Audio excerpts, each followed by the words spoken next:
आगामी कार्यक्रम प्रायोजित किया है जॉयस मायर मिनिस्ट्रीज के मित्रों और सहयोगियों ने।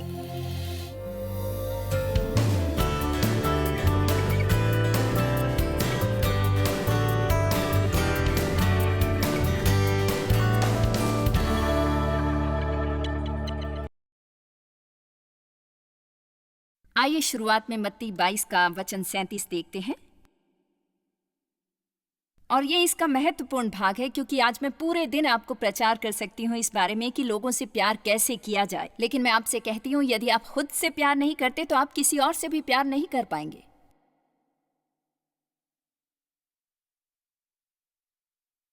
और मेरी शिक्षाओं में अक्सर आपने सुना होगा कि ज्यादातर समस्याओं की यही जड़ है, क्योंकि वे किसी और के जैसा बनने की कोशिश करते हैं।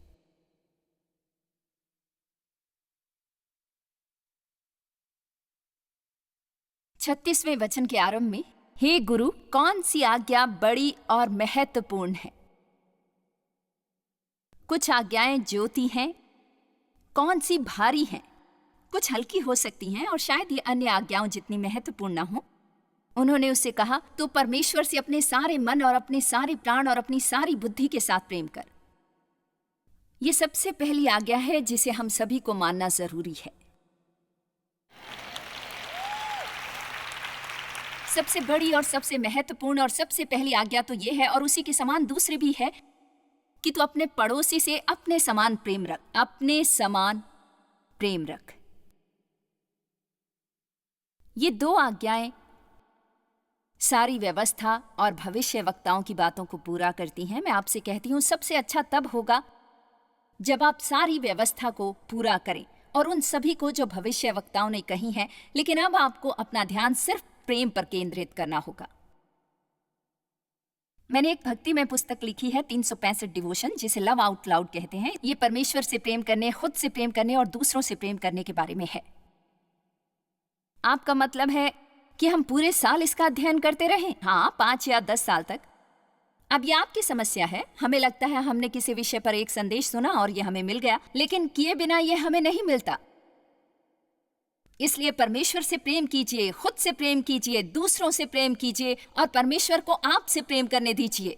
आपका सारा प्यार उनके पास वापस बहने दीजिए, उनकी आराधना करते हुए, संतुलित तरीके से खुद से प्रेम करते हुए, ये जानते हुए कि आप उनके द्वारा रचे गए हैं और ये कि वो आपसे प्रेम करते हैं। आपके जीवन के लिए उनका एक उद्देश्य है, चाहे आप सारी चीजें सही न भी करें। मैं अपने आप से प्रेम करती हूँ। देखिए, आप चुप हो गए जब मैंने कहा कि ये वैसा है। हम ताली बजा सकते हैं।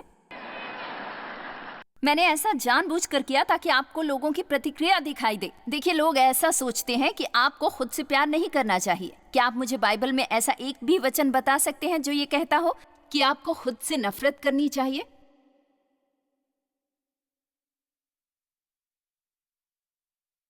नहीं, दाऊद बताता है कि परमेश्वर ने उसे कैसे बनाया, और फिर वो कहता है परमेश्वर ने जो भी बनाया वो अच्छा है।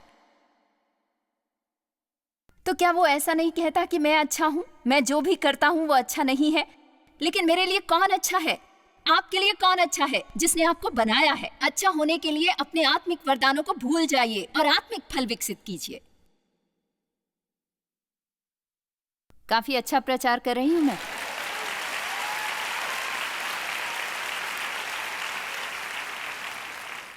संसार में हर व्यक्ति क्या चाहता है? दूसरों का प्यार। आप बाहर जाकर क्लर्क को प्रोत्साहित कीजिए जो आपका इंतजार कर रहा है। हे, आपके बाल अच्छे हैं, आप पर ये रंग अच्छा लगता है। आपको कोई ऐसा व्यक्ति मिलता है जो धीमा है। ओ खैर, मैं इसके बारे में बाद में बात करूंगी जब हम धीरज के बारे में बताएंगे।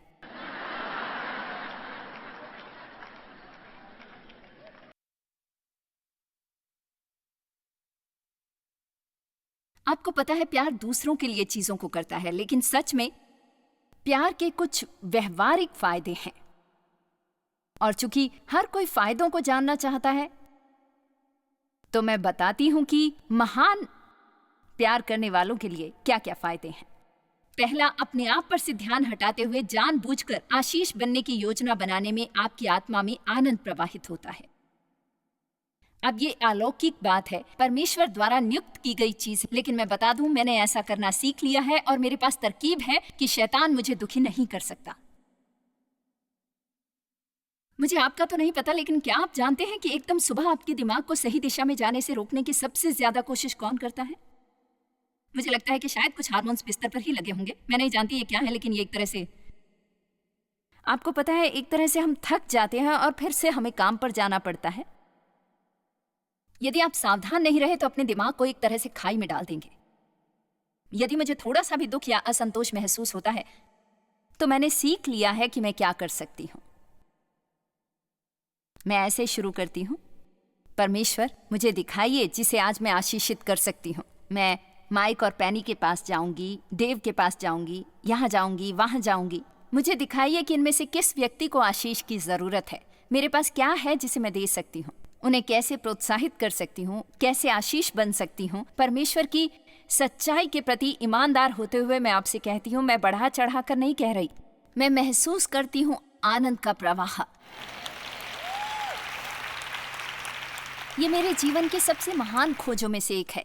मुझे किसी व्यक्ति को प्यार करने के लिए इंतजार नहीं करना पड़ता। मैं इसे जानबूझकर कर सकती हूँ। मैं इसे तय कर सकती हूँ। मैं बाहर जाकर इसे कर सकती हूँ, चाहे मैं कुछ भी महसूस क्यों ना करूं। मैं चलते चलते देख सकती हूँ मुझ में ऐसा क्या है जिससे मैं दूसरे को खुश कर सकती हूँ। और जब भी आप ऐसा करते हैं, आप शैतान को लज्जित करते हैं। बाइबल कहती है, पाने की अपेक्षा देना और भी ज्यादा आशीषित होता है। देने पर आनंद मिलता है, लेकिन पाने पर उपहार है। जो उदार है वो खुद को पानी पिलाएगा। आप जितना ज्यादा उदार होंगे उतना ही ज्यादा आपके जीवन को पानी दिया जाएगा। 1 तीमुथियुस 5 से 6, इस पर एक नजर डालते हैं। आप सब वहां ठीक से हैं ना? पर जो स्त्री पुरुष, मैं नहीं जानती परमेश्वर ये किससे कह रहे हैं, पर जो आमोद, आत्मसंतुष्टि और भोग विलासता में पड़ गई, वो जीते जी मर गई है। जीते जी मर गई है। ये क्या कह रहा है? एक स्वार्थी, आत्म केंद्रित व्यक्ति जो और कुछ नहीं करते बल्कि अपना समय उन चीजों को पाने की कोशिश में बिता देते हैं जो वे चाहते हैं। भले ही चलते फिरते हैं, सांस लेते हैं, पर मरे हुए हैं। उनमें कोई आनंद नहीं, कोई शांति नहीं, कोई संतुष्टि नहीं। आपको पता है क्यों? वे कभी भी संतुष्ट नहीं रह पाते। आपको पता है क्यों? आपको लगता है यदि आपको अगली चीज आपकी प्रार्थना की सूची के मुताबिक मिल जाए तो आप खुश हो जाएंगे। मेरा यकीन मानिए, आप खुश नहीं होंगे। हो सकता है आप थोड़ी देर के लिए खुश हो जाएं, कुछ दिनों, हफ्तों, शायद 2 हफ्तों के लिए, फिर कुछ और चीज, फिर कुछ और चीज, फिर कुछ और चीज। केवल परमेश्वर ही हमें संतुष्ट रख सकते हैं और अपने मार्ग पर चला सकते हैं। अब 1 मिनट के लिए हम सुलेमान को देखेंगे, क्योंकि उसे बहुत बड़ी परेशानी थी। उसकी जड़ क्या थी? चाहे जो भी हो जाए, वो व्यक्ति खुश नहीं रहता था। उसके पास जो कुछ भी था सब व्यर्थ था, सब बेकार था। कुछ भी करने से कोई मतलब नहीं उठता। और सभोपदेशक 2 में हम 3 से लेकर 11वें वचन तक देखेंगे। और अगर आप उन बंजर मसीहों में से एक हैं जो अपनी बाइबल को अंडरलाइन करते हैं, तो अपना पेन बाहर निकालिए, खासकर यदि ये आपके पास हो तो, यदि नहीं तो ये हमारी स्क्रीन पर है। मैंने मन में सोचा कि किस प्रकार से मेरी बुद्धि बनी रहे और मानवीय बुद्धि से मेरा मार्गदर्शन करे, और तब मैं एक ही समय में अपने शरीर को दाख मधु पीने से क्यों कर बहलाऊं। मेरा अनुमान है वो पता करने की कोशिश कर रहा है कि कितनी शराब पी जाए खुश रहने के लिए।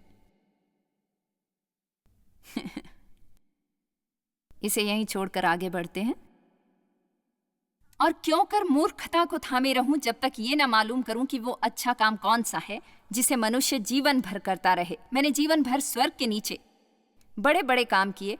मैंने अपने लिए घर बनवा लिए, अपने लिए दाख की बारियां लगवाई, अपने लिए बारियां और बाग लगवा लिए, और उनमें भांति भांति के फलदायी वृक्ष भी। मैंने अपने लिए कुंड खुदवा दिए कि उनसे वो वन सींचा जाए जिसमें पौधे लगाए जाते थे। मैंने दास और दासियां मोल ली और मेरे घर में दास भी उत्पन्न हुए। मेरे पास महान संपत्ति भी थी। क्या कोई मुझे समझ रहा है? और जितने मुझसे पहले यरूशलेम में थे उनसे कहीं अधिक गाय बैल और भेड़ बकरियों का मैं स्वामी था। मेरा मतलब, उसने कहा कि मेरे पास सभी चीजें हैं, मैंने सब कुछ किया। लेकिन वो हमें बता रहा है कि उसकी परेशानी ये थी कि उसने सब कुछ अपने लिए किया। राजाओं और प्रांतों के बहुमूल्य पदार्थों का भी संग्रह किया, गवैये और गाने वालियों को रखा, बहुत सी कामयां भी जिससे मनुष्य सुख पाते हैं। वो व्यक्ति बहुत चालाक होगा क्योंकि उसे पता था कि यदि एक औरत उसे खुश नहीं रख सकती तो पूरा झुंड भी नहीं कर पाएगा। संदेश पर वापस जाते हैं। इस प्रकार मैं अपने से पहले के सब यरूशलेम वासियों से अधिक महान और धनाढ्य हो गया, तो भी मेरी बुद्धि ठिकाने रही और मेरे साथ बनी रही। वो शायद थोड़ा ढकोसले में था बुद्धि गंवाने के बाद भी। और जितनी वस्तुओं को देखने की मैंने लालसा की, उन सबों को देखने से मैं न रुका। मैंने अपना मन किसी प्रकार के आनंद भोगने से न रोका, क्योंकि मेरा मन मेरे सब परिश्रम के कारण आनंदित हुआ और मेरे सब परिश्रम से मुझे यही उन्नति और पुरस्कार भाग मिला। 11वें वचन को देखिए। तब मैंने फिर से अपने हाथों के सब कामों को और अपने सब परिश्रम को देखा, तो क्या देखा कि सब कुछ व्यर्थ है, बेकार और व्यर्थ है। इसकी कोई स्थायी कीमत नहीं थी। इसे कुछ लाभ नहीं हुआ उसे, क्योंकि उसके पास संतोष नहीं था। सारी औरतें, सारी खुशियां, सारे घर, सारी चांदियां, सारा सोना, सारा सम्मान, सारे अधिकार, इसके बावजूद उसे स्थायी आनंद क्यों नहीं मिला? क्योंकि उसने सब कुछ खुद के लिए किया था, खुद के लिए।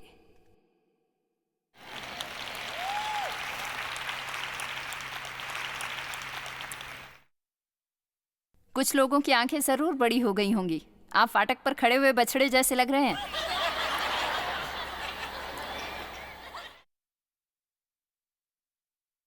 मैं आपको बता दूं, पिछले 30 सालों में हमने बहुत ज्यादा शिक्षाएं पाई हैं कि हम जो चाहते हैं उसे परमेश्वर से कैसे पाएं। लेकिन अब समय है बढ़ने का और ये कहने का, परमेश्वर मैं आपके लिए क्या करूं।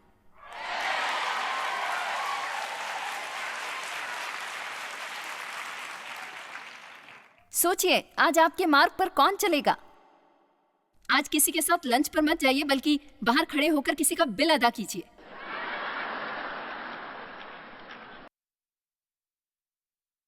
अपने पैसों को बाहर निकालिए और दूसरों के लिए आशीष बनिए। टिप देने से ज्यादा अच्छा है किसी का बिल देना।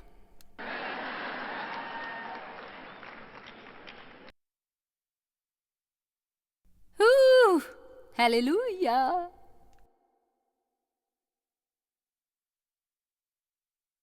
प्रेम में चलने से आपका आत्मविश्वास बढ़ता है। ये सच में काम करता है। 1 यूहन्ना 3:16। हमने आवश्यक प्रेम इसी से जाना, क्रमिक रूप से पहचाना, अनुभव किया, समझा कि उसने हमारे लिए अपने प्राण दे दिए, और हमें भी भाइयों के लिए जो मसीह में हमारे भाई हैं प्राण देने चाहिए। इसका मतलब है दूसरों के लिए त्याग। पर जिस किसी के पास संसार की संपत्ति जीवन बनाए रखने के लिए स्रोत हो और वो अपने भाई को कंगाल देखकर उस पर तरस ना खाना चाहे, हमें तरस से भरा हृदय है, लेकिन हम इसे जब चाहे बंद कर सकते हैं। मुझे आश्चर्य होता है कभी कभी कितने सारे लोग चर्च में बैठते हैं या शायद टीवी कार्यक्रम देखते हैं या जो भी, और यदि कोई आपसे मिशन के लिए धन मांगता है या गरीबों की मदद के लिए या दान देने के लिए, तो कभी कभी कोई आपको परमेश्वर की ओर से उठाता है और फिर शैतान कहता है, देखा, एक और प्रचारक आपसे धन मांग रही है।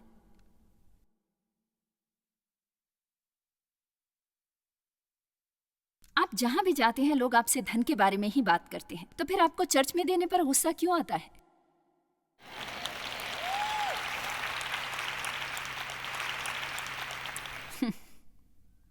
चलिए इसे यहीं छोड़कर आगे बढ़ते हैं। वचन 18। हे बालकों, हम सिर्फ वचन और जीभ ही से नहीं, परंतु काम से, व्यवहार से, ईमानदारी से भी और सत्य के द्वारा भी प्रेम करें। इसी से हम जानेंगे और समझेंगे कि हम सत्य के हैं। वचन 20 कहता है, और जिस बात में हमारा मन हमें दोष देगा और हमें अपराधी महसूस कराएगा, तब उसके सामने हम अपने अपने मन को ढांढस दे सकेंगे, क्योंकि हम परमेश्वर के हाथों में हैं। यदि आप इसे आगे पढ़ेंगे तो ये सच में अच्छा है। मूल रूप से वो कह रहा है कि यदि आप एक ऐसे व्यक्ति हैं जो प्रेम से चल रहे हैं तो आपका आत्मविश्वास बढ़ेगा कि आप सही चीज कर रहे हैं। और जब शैतान आकर आपसे ये कहने की कोशिश करे कि आप किस तरह से अच्छे नहीं हैं, तब भी आपका आत्मविश्वास बना रहेगा, ये जानते हुए कि वो झूठा है। मैं आपसे कुछ कहना चाहूंगी, मुझे फर्क नहीं पड़ता कि हम कौन सी अन्य गतिविधियां करते हैं या धार्मिक गतिविधियां। हो सकता है आप हर सुबह 2 घंटे चर्च के ग्रुप में प्रार्थना करते हो, लेकिन घर के बंद दरवाजों के पीछे यदि आप लोगों से सही व्यवहार नहीं करते तो आपको पता होना चाहिए आप सही तरीके से नहीं जी रहे।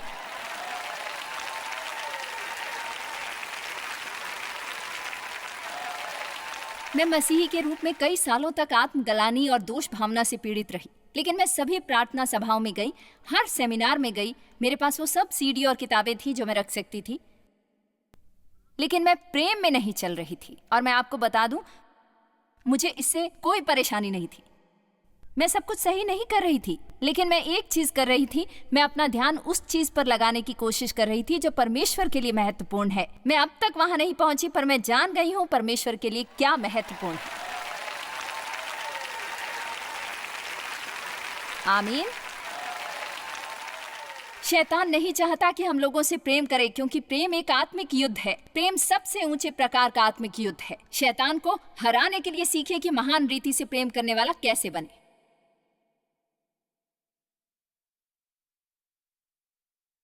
मैं आपको 20 जगहों पर ले जा सकती हूँ और साबित कर सकती हूँ, पर मेरे पास समय नहीं। जब हम लोगों से प्यार करते हैं तो शैतान को अच्छा नहीं लगता। वो इस प्रकार के प्रचार से नफरत करता है।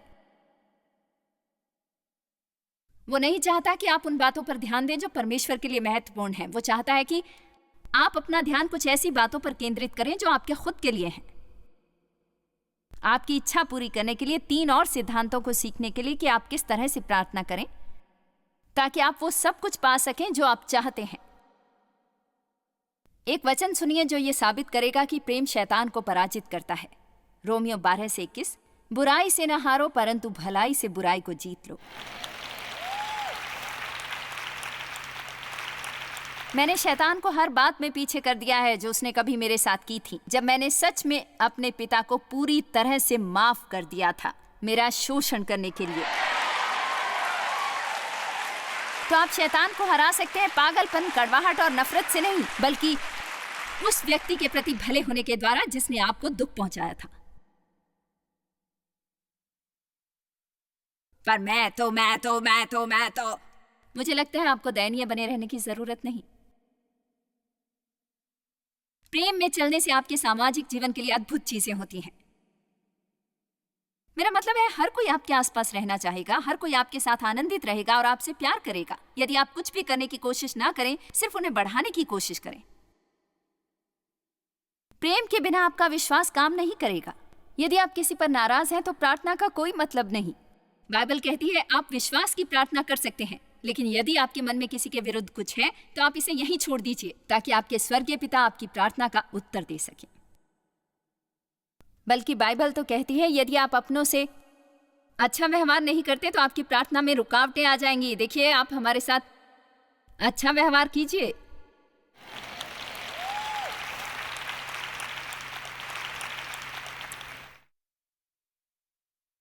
आपको प्रेम करने की लगातार कोशिश करनी पड़ेगी, यानी आपको इसे धारण करना होगा। ऐसा नहीं होता कि मैं अलमारी के सामने खड़ी हो गई और मेरे कपड़े अपने आप आकर मुझ पर लद गए। लेकिन कुछ और भी है जिसे मैंने आज धारण किया। यहां आने से पहले मैंने अपने आत्मिक वस्त्र भी धारण किए। शारीरिक वस्त्र धारण करने से ज्यादा समय मैंने आत्मिक वस्त्र धारण करने में लगाया। चलिए भी, मैंने दया धारण की, करुणा धारण की, प्यार धारण किया, शांति के जूते धारण किए, धार्मिकता धारण की। और बाइबल कहती है इन सब के ऊपर जो आप धारण कर सकते हैं, कुलूसियों 3:14, इन सब के ऊपर प्रेम को धारण कर लो। प्रेम को पहन लीजिए। आप बाहरी पोशाक से प्रभावित हो सकते हैं, लेकिन परमेश्वर प्रभावित नहीं होते। शैतान कुछ और देखता है। वो देखता है मैंने किस तरह से आत्मिक वस्त्र धारण किए हैं। आप शक्तिशाली व्यक्ति बनना चाहते हैं तो प्रेम में चलिए। आप चाहते हैं आपकी प्रार्थना का उत्तर मिले तो प्रेम में चलिए। क्या आप खुश रहना चाहते हैं और संतुष्ट और तृप्त रहना चाहते हैं? प्रेम में चलिए। बढ़िया सामाजिक जीवन चाहते हैं? प्रेम में चलिए। अपना आनंद बढ़ाना चाहते हैं? प्रेम में चलिए। प्रेम में एक योजना बनाइए। आप में ऐसी भावना के आने तक इंतजार मत कीजिए। रचनात्मक बनिए, रचनात्मक बनिए। अब हम एक वचन देखेंगे और फिर हम उसके बाद ब्रेक लेंगे। इब्रानियों, मुझे लगता है ये अध्याय 12 है। मेरे पास और भी अच्छी चीजें हैं। ओ मेरे प्रभु, खैर इसे हम किसी दूसरे समय के लिए बचा लेते हैं, ठीक है? हम इस पर फिर कभी बात करेंगे। इब्रानियों 10 से 24। ये हमेशा इसी वक्त होता है। आप में से कितने लोग इस शिक्षा का धीरज से इंतजार कर रहे हैं? आप डरपोक बनकर घर में मत पड़े रहिए। शांति और धीरज। इब्रानियों 10 से 24। मैं जानती हूं कि ये यहां पर है। यहां जाइए। ये बहुत ही अच्छा है। जब आप दोपहर में खाने के लिए बैठते हैं तो क्या करते हैं? और जब दोस्तों के साथ समय बिताते हैं तो किस बारे में बात करते हैं? एक दूसरे की चिंता किया करें और उन पर निरंतर ध्यान दिया करें, ये जानने के लिए कि उन्हें कैसे प्रोत्साहित, प्रवृत्त और उकसाया जा सके, ताकि एक दूसरे के लिए प्रेम और भले और श्रेष्ठ काम किए जा सकें। अब यदि आप दोस्तों के साथ मिलने पर उनसे ऐसा कहेंगे तो क्या होगा? कुछ दोस्त मिले, हे चलो थोड़ी बातचीत करेंगे कि हम एक आशीष बनने के लिए क्या कर सकते हैं। और आप जानते हैं आप क्यों हंस रहे हैं? क्योंकि ये ऐसा होगा जैसे क्या होगा यदि आपने किसी को काम पर कहते हुए सुना कि उसे कुछ जरूरत है? उसकी एक मां है, वो अकेली है, उसके पति ने उसे छोड़ दिया है और पिछले महीने वो अपना किराया नहीं भर पाई। आपको कैसा लगेगा यदि आप और दूसरे 6 या 7 लोग जाकर कहें, हे चलो हम सब साथ मिलकर पैसा इकट्ठा करके उसकी मदद करते हैं? क्या कोई है अच्छी शुरुआत करने के लिए यहां पर आज? क्या आप नेता बनना चाहते हैं? एक बढ़िया तरीका है, स्नीकी गिवर्स क्लब ले आइए और प्रेसिडेंट बन जाएंगे। आमीन। परमेश्वर के लिए जासूस बनिए, हर दिन बाहर जाइए,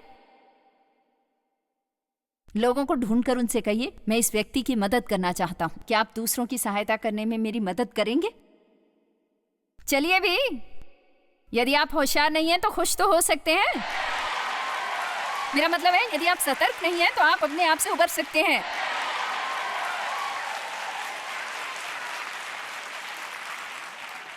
हमने अभी अभी सीखा कि परमेश्वर के लिए महत्वपूर्ण क्या है, और मैं आपको आश्वासन दे सकती हूँ कि यदि आप सीख लें कि प्रेम में कैसे चला जाए, पर मैं आपसे ये नहीं कहूंगी कि इससे आपको कोई दौरा नहीं पड़ेगा, क्योंकि शरीर की अभिलाषा देने में नहीं होती, किसी की मदद करने की नहीं होती, क्योंकि ये पहली चीज होगी जो आप सुनेंगे। मेरे बारे में क्या? मेरे लिए भी क्या कोई कभी कुछ करेगा? नहीं नहीं, मैं एक रोबोट नहीं हूं। नहीं नहीं नहीं नहीं, मैं उस रोबोट के जैसा नहीं हूं। नहीं,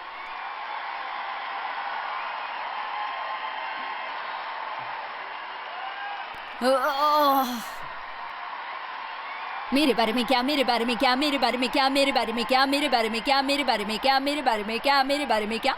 चलिए अपने पैरों पर खड़े हो जाइए। आप में से कितने लोग मुश्किल से इंतजार कर सकते हैं? अपने नए प्रेम में चलने की शुरुआत कर सकते हैं? अपने साथ वाले का हाथ पकड़िए और कहिए आप उन्हें पसंद करते हैं।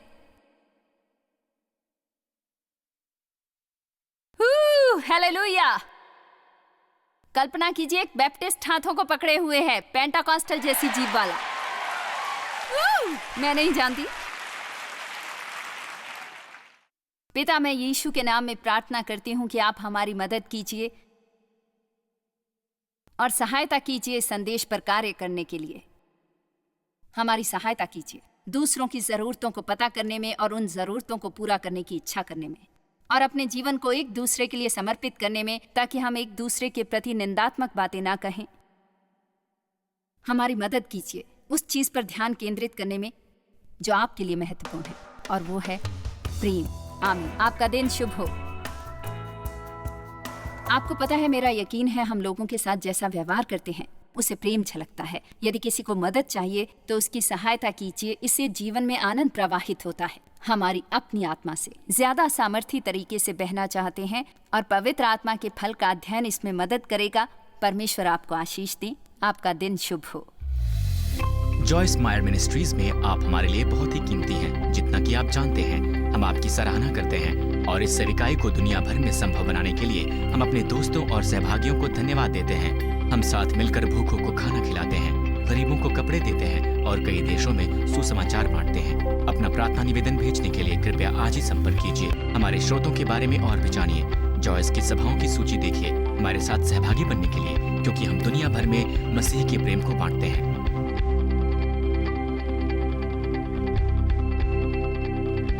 इसका खर्च उठाया है जॉयस मायर मिनिस्ट्रीज के मित्रों और सहयोगियों ने।